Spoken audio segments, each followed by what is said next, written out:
Bharatiya Janata party Lalganj के जिलाध्यक्ष हैं। इस बार आपके नेतृत्व में चुनाव लोकसभा लालगंज का हो रहा है। नीलम सोनकर को टिकट दिया गया है। क्या रणनीति है चुनाव जीतने के लिए? देखिए, भारतीय जनता पार्टी विकास के मुद्दे पर चुनाव लड़ रही है। रणनीति हमारी साफ है कि जो हम जन कल्याणकारी कार्य किए हैं, जनता के बीच लगातार हम लोग बने रहते हैं। 24 घंटे लगातार हम लोग जनता के लिए ही कार्य करते हैं।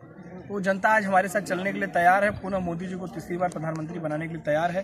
नीलम सोनकर जी हमारी बहुत ही लोकप्रिय नेता है और निश्चित रूप से हम लोग बहुत भारी भरकम वोटों से यहाँ से जीतकर उन्हें सांसद बनाएंगे और आगे चल करके मोदी जी को हाथों को मजबूत करेंगे और लालगंज के क्षेत्र में विकास की गंगा बहे, इसके लिए लगातार हर एक कार्यकर्ता हमारे भारतीय जनता पार्टी का लगा रहता है।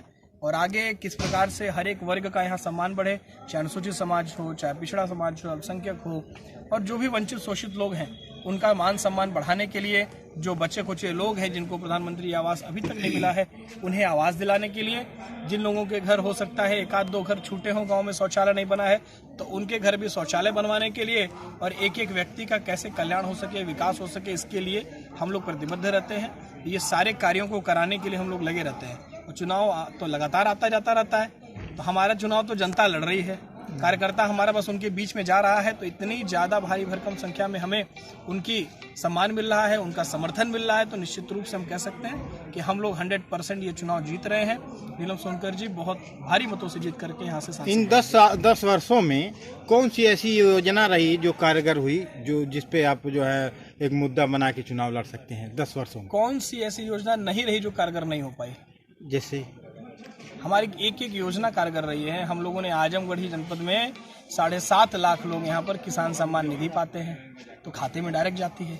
यहाँ पर 1.5 लाख से ज़्यादा आवास दिया गया है और 4.5 लाख से ऊपर शौचालय बनाया गया है।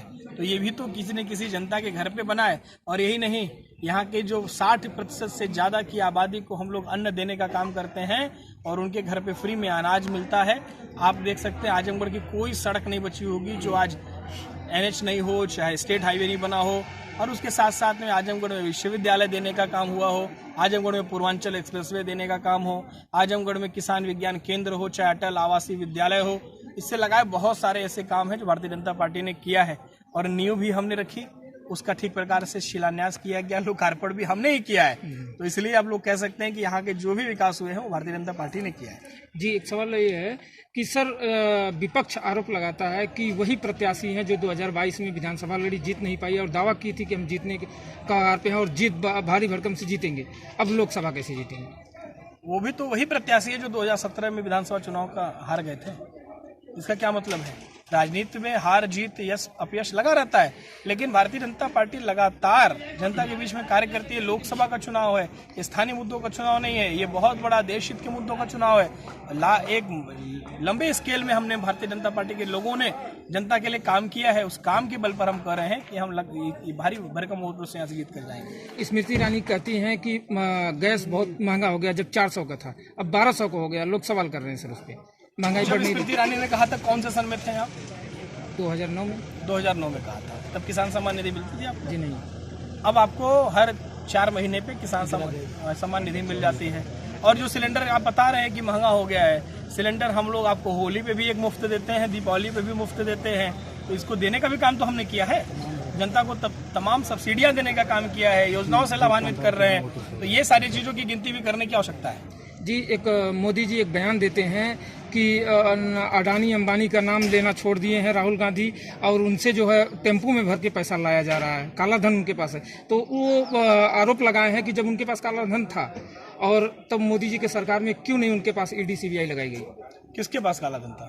अडानी अंबानी के पास। ये बयान मैं न सुना हूँ, न इसके बारे में भी कुछ बोल सकता हूँ।